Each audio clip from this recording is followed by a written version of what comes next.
Regnum Christi Daily Meditations, a service of the Legionaries of Christ. An RC Meditation for October 8th, 2024. Tuesday of the 27th week in Ordinary Time. Prayer is the lifeblood of my relationship with Jesus. From the Gospel of Luke, chapter 10. Jesus entered a village where a woman whose name was Martha welcomed him. She had a sister named Mary, who sat beside the Lord at his feet, listening to him speak.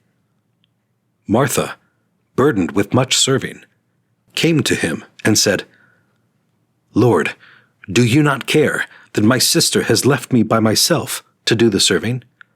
Tell her to help me." The Lord said to her in reply, "Martha, Martha, you are anxious and worried about many things. There is need of only one thing. Mary has chosen the better part, and it will not be taken from her." Introductory Prayer.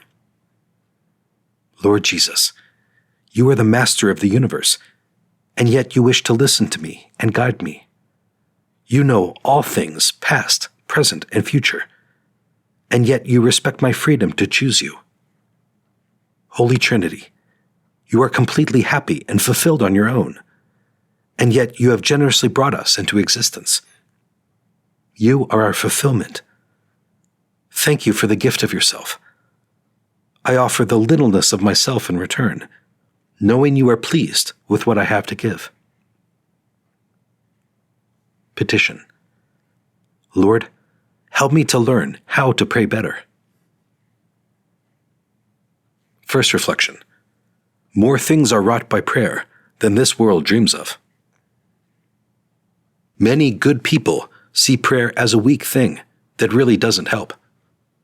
So they put their effort into doing great projects, into doing as much as they can to bring about good in the world.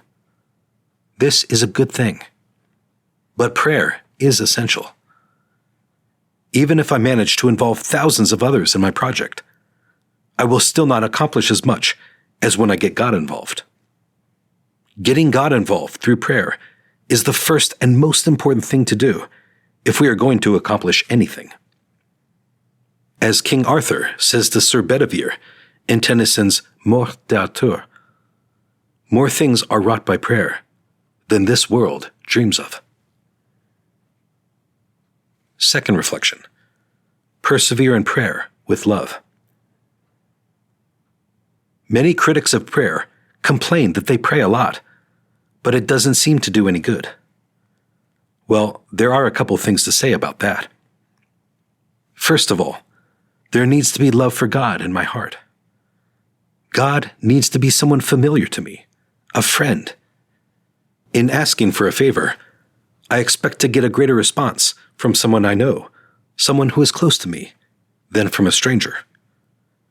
Imagine if there were someone I barely knew, and the only time I saw him was when he needed a favor from me. Would I be inclined to give him what he needs? Second, I need to persevere.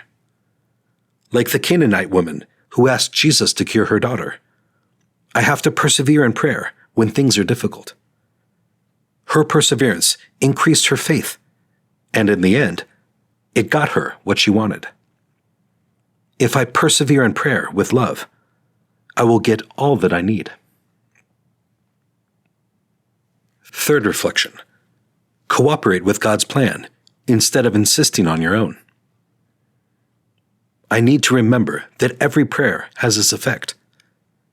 How often am I disappointed when I don't get what I'm asking for? Am I open enough in my prayer to let God work as He wants, to follow His plan and not mine? Do I force Him to refuse my request by making it so narrow that there is no way to incorporate it into His plan? Even if I don't see the results of my prayer, that doesn't mean God is not listening. God always rises to the occasion and will often do something a lot better than what I wanted Him to do.